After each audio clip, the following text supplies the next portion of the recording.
that was your early 20s. You're taking so many different leaps of faith and doing so many adventurous things and really taking it very seriously of, what's the worst that could happen if this all crumbles down in my 20s? Like, that's so crazy. There's different language for it. Obviously, in my relationship with God, like that's my priority, right? So everything that I do in life is viewed through that lens. And so when there's something that God puts before you, you would be in disobedience if you said no, right? Yeah. So like, who knows what would happen if I was like, nah, I'm comfortable here with this job. But like, to look back and see from that moment on now, like there's so many amazing things that God did to put me where I am right now, to be able to be doing what I'm doing, to have the team that's with me, the community that we're involved in. It's spectacular, really. So. Yeah. So could you share with us a little bit about like your faith journey and how did you develop it to the point that you literally trust God with your life, going to India with your wife, right? Yeah. That's just so crazy to have that type of faith, right? Yeah. And that type of calling. Not a lot of people would put like this voice in their head as a top priority. Yeah. Right. I'll tell you this, there's so many people that I know that their definition of religion or the gospel or Christianity is centered around an individual, right? It's a ministry, it's a pastor, it's a specific book or some, Instagram mentor, right? And we're all humans, right? That sin nature is deep inside of us. We're all prone to failure.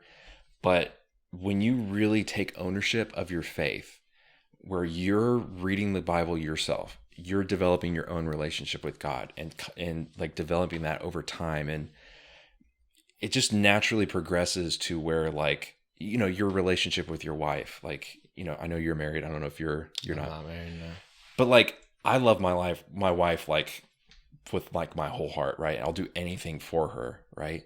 It's that same thing, right? You develop that love for God and you understand his word. So you take those steps to make it a something that you do every single day, and it just comes naturally, right? Like if he says, "Hey, I'm paving the way for you to do this," I don't want to disappoint him, right? But the cool thing is there's other pieces of my testimony, and that is in 2017, the very first house that I flipped, I was trying to make my own way of networking with all of these, high net worth individuals here that I know, the small community that I had at that time. I'm like, hey, you've got money. You want to invest in this house? So all of these people that I would talk to were just like, there's no meat on the bones. It's not going to work. There's just no way that I'm going to invest money in this. And I'm like, dang, it comes down to the week of closing and I'm in this house and I'm pacing and I'm praying. I'm like, God, I know that this is like the right thing. This is the path that you have me on. I know you didn't bring me to this point to fail. Like, just make a way, like help me out. And I kid you not, it gives me like goosebumps every time I tell this story. The house was $68,000. It's just, It was cheap, right? A guy calls who was friends with my brother. I'd surfed with him one time. Yeah. Really great dude.